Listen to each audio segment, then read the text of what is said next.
I just recently put out my list for best and worst movies of 2024, but I thought, you know what, Adam, there's more you can do. There's more you have to say to the people. And so I have prepared two more lists. One I'm going to present right now, the top 10 biggest surprises of 2024. The one to follow, the top 10 biggest disappointments. And that one's going to be a doozy, I can assure you. But I want to spend a little time talking about 10 more movies that I did enjoy in 2024 that I was not expecting to. Oh, that's exciting. Let's talk about them.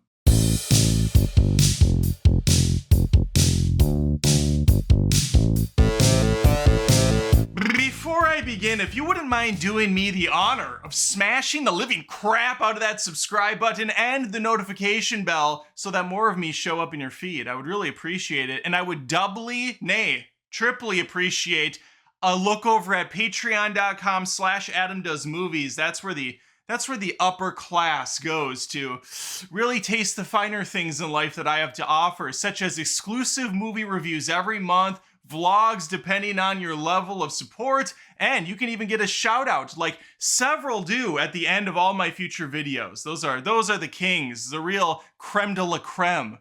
In the number 10 spot, I'm already going to discredit this entire list by putting out a movie that technically released at the end of 2023, and that's Late Night with the Devil. Now, to be fair, it was not a wide release at the end of 2023. It was very small, and it went out to some festivals or some bullshit. Us common folk really didn't have a chance to sink our teeth into this bad boy.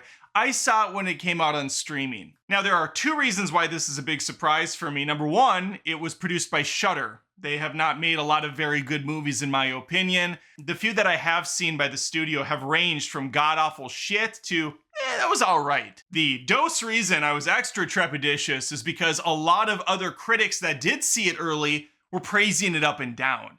And me, being that good old-fashioned contrarian, was like, I don't know about this. They also loved Barbarian and Long Legs and just recently Nosferatu. 3 movies I absolutely hated! And we're going to talk about a couple of them, possibly in the next video. But for now, Late Night with the Devil really worked for me. It's a very simple premise, executed fantastically. We have a late night host who's dipping in the ratings, so he comes up with a way to keep the viewers coming in, which means interviewing a bunch of unconventional folks. Things are going to naturally go bad during the live taping. It takes place in the late 70s, so we do have our 4:3 aspect ratio. We got some film grain. We have some black and white footage. A lot of creativity going on with this movie. And I love how things keep getting more and more intense as the film unwinds. And there's little bits of story that can be found throughout the film that I think would be even more fun on repeat viewings. So yes, Late Night with the Devil, very surprised by this one, and I highly recommend you checking it out. I've said this a few times over, but 2024 was truly a great year for horror movies, in my humblest of opinions. I found myself enjoying them more than any other genre. Typically, I'm more into the action and comedy side of things, but yeah, not last year. My number 9 spot fits squarely into that genre with Sting. This movie surprised me because I had never heard of it upon viewing. For the first half of the year, I was heading out Monday nights and going to the Regal movie mystery thing that they do once a month, and almost every time the movie was shit. On occasion, you get something decent, but for the most part, it was pretty mediocre to bad. And it just was a waste of my time going out for these mystery movies. Sting was one of the rare few that actually hit me in a good way. We have a spider situation, folks. There is a small spider who's gonna power up over the course of the movie, taking place inside of this apartment complex. And there's really not a whole lot more to it than that. You have a plucky young female protagonist played by Alila Brown, who has been blowing up in the last year. She was in Furiosa. I just saw her in Sonic 3. She has a very likable presence, gives a good performance, and there's just a great ensemble cast of characters throughout the apartment complex. We have a good marriage of practical effects, CGI, and this great location.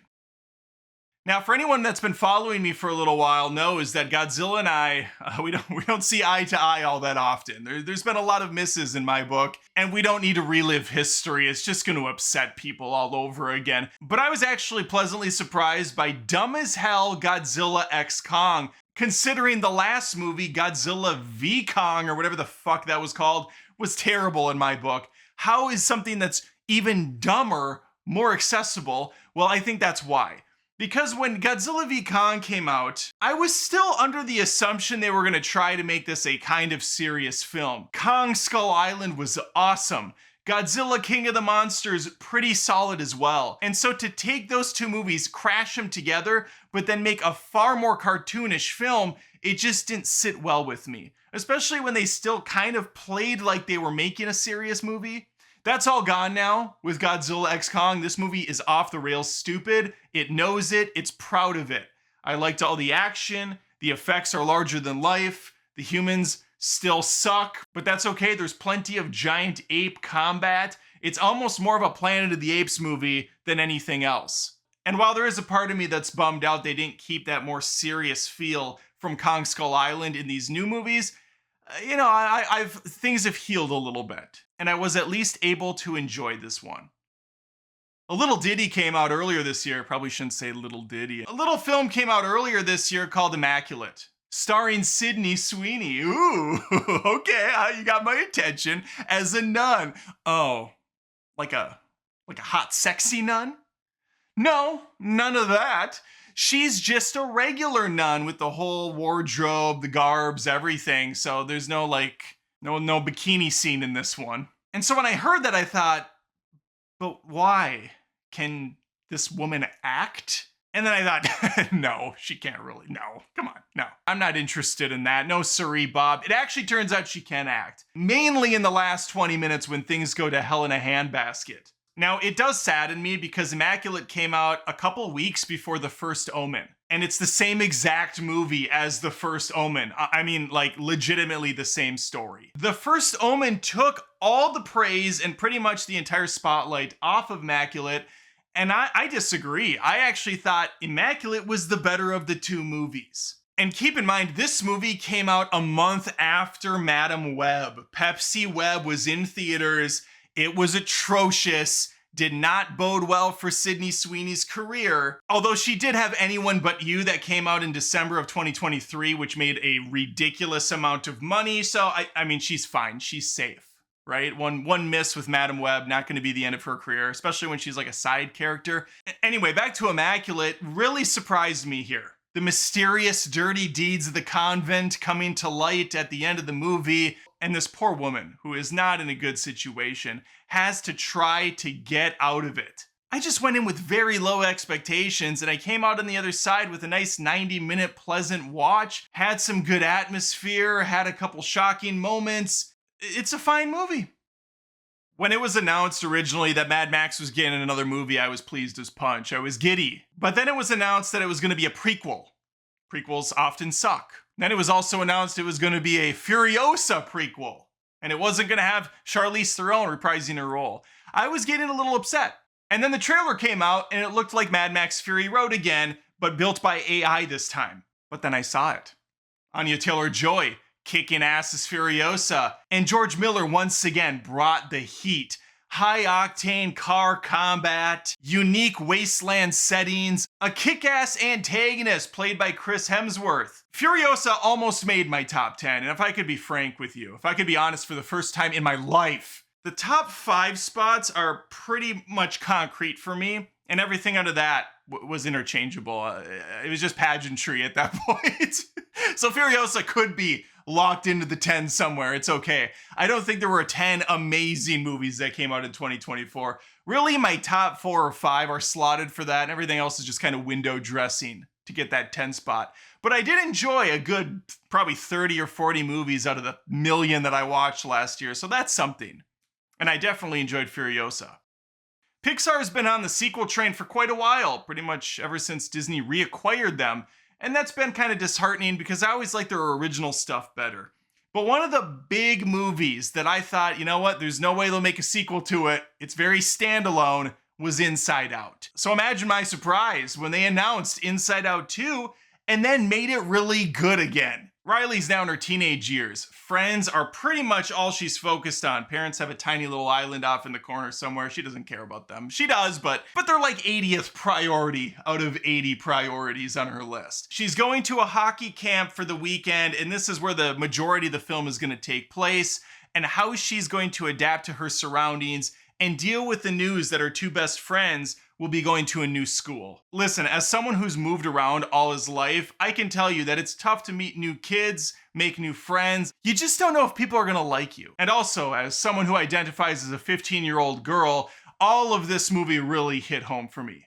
No, but seriously, I have a 15-year-old daughter, so taking her and my son to this movie, it was a special time, and they really nailed the tone. They nailed the feeling of being a parent and a kid growing up in an environment that can be tough to deal with. Hormones are out of control, you're getting anxiety, you're getting all these different emotions coming out that you're not sure how to handle, and that's what Joy's gonna be dealing with inside of Riley's mind. Inside Out 2 proved that Pixar still has what it takes to make a damn good movie. That's what I got from it. In the number 4 spot, or wherever I put this on my arbitrary list, I don't think it's a surprise that Transformers 1 had a bad trailer. Most saw that and thought, wow, this looks like garbage. Cheesy jokes, a Paw Patrol-esque look to it, character voices that lined up more with Avengers than they did with Transformers. It was not a good look for a grown-ass man. It looked like a movie that was targeting like 5-year-olds. I also wasn't ragging on it. I thought, yeah, this isn't for me. This looks like it's skewing way younger. That's fine, get some of the little ones into Transformers and they can buy the toys and get on board with the adult stuff later from Michael Bay. Optimus! Bumblebee! What I've done! Fine, the humans don't want our help? Fuck them! Optimus was kind of an asshole in those movies. I liked it. But Transformers 1 was not only a pleasant movie to watch, it was actually freaking awesome. I had a blast watching this thing, had some really kick-ass action sequences, had some genuinely funny spots that were not used in the trailer. Instead, they went with the cringe-inducing stuff, which sadly is still in the final product.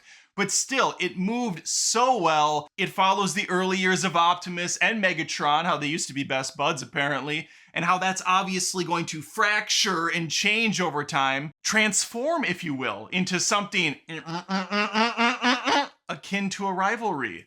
I was also pleased to hear the voices change as well over the course of the film as these Transformers leveled up. The character models, while not my favorite, did actually work well with the art style, the aesthetic they were going for.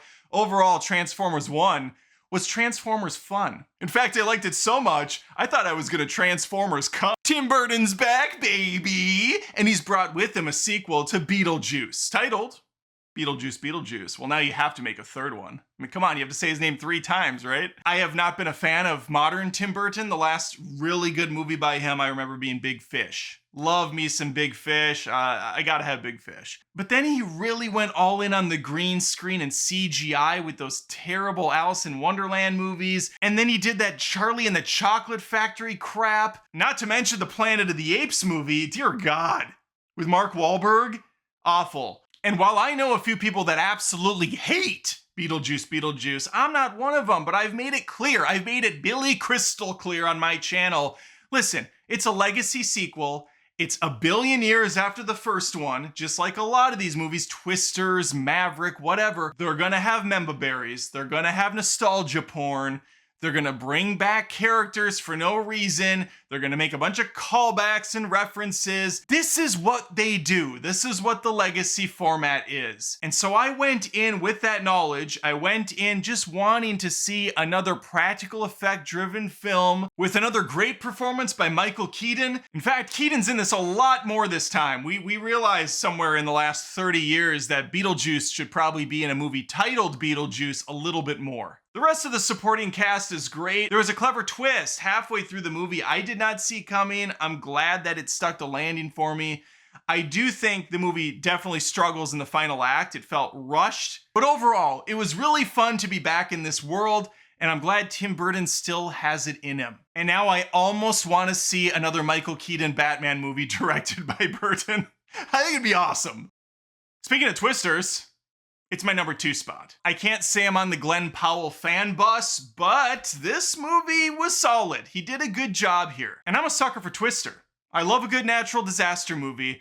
I'm always eager to see something else in the genre that seems to be asleep. The last one I remember was like San Andreas with The Rock. There was supposed to be a sequel. I don't know. Where's it at? I don't know.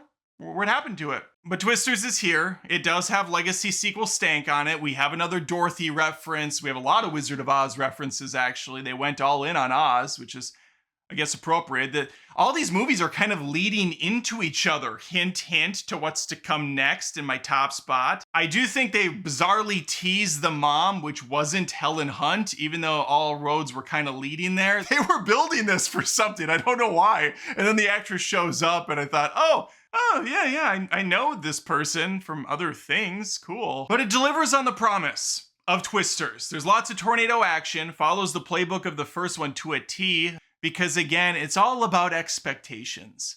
If you're going into a movie called Twisters expecting something new, you already lost the plot at the title. In my number one spot, All Roads Lead to Wicked, specifically the yellow brick ones. I had no interest in this film. When I saw the Super Bowl ad a couple years back, I thought it was laughable looking. The weird singing in the trailer, the fact that it was a part one and it was going to be over 2 hours long, Ariana Grande in this movie, which I have no disrespect for the queen, but is she the right person for the job? Musicals are not my favorite movie to run out and see, although I have a few that I think are fantastic, like La La Land and Grease. I always have a soft spot for those. There was nothing for me on this movie, and I really did not want to see it. However, I mentioned the 15-year-old daughter, Olivia, who has her own YouTube channel now, Being Real with Olivia. It's real, R-E-E-L, because like a film reel. You get it, I don't need to explain it. She's doing well, so definitely subscribe to her if you want, but she went out with me, and we both had a ball watching this film. It was very pleasant to listen to. Ariana Grande actually was my favorite part of the movie. I thought she stole the film. It had great set design. It had interesting characters. I like how the story is flipped on its head. It's a prequel of sorts to The Wizard of Oz. And yes, I know it's based on a book and a Broadway play, but this is a movie channel.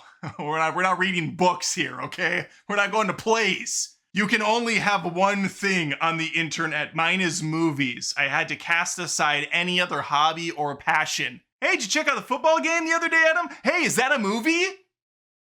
Mark? No, it's not a movie, and you're not a movie either, so get the fuck off my lawn. I was a fan of Wicked. It's not top 10 material by any means. I'm not going to be, doing green face for Halloween with the hat and the broom, but I thought this was a pleasant watch. And I could easily sit through it. Well, maybe not easy. It's a little long. I could watch it again. I could sit through it again. Well, there you go. Easy breezy, beautiful cover girl. That's my top 10 biggest surprises of 2024, and one that's maybe 2023, but we counted it anyways.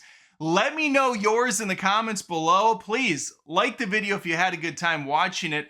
Think of hitting that subscribe. We're getting closer and closer to 100,000 subscribers, folks, in the movie review community. That's a big milestone, so get me there, please. Share it with your friends. Share it with a stranger on the side of the road. Share it with your mom. Moms dig the show. Shout out to moms. Sound off in the comments. I'd love to hear from you. And hopefully, I see all of you next time. Take care. Hey, thanks again for watching the video. Since you made it this far, maybe think about joining me on patreon.com/AdamDoesMovies, because not only are you helping to support this one-man band like these fine folks next to me have, you are also getting exclusive videos monthly. Even if you don't have the funds right now, you can still become a member there for free and at least see what's going on in case in the future you want to make that jump. All right, take care.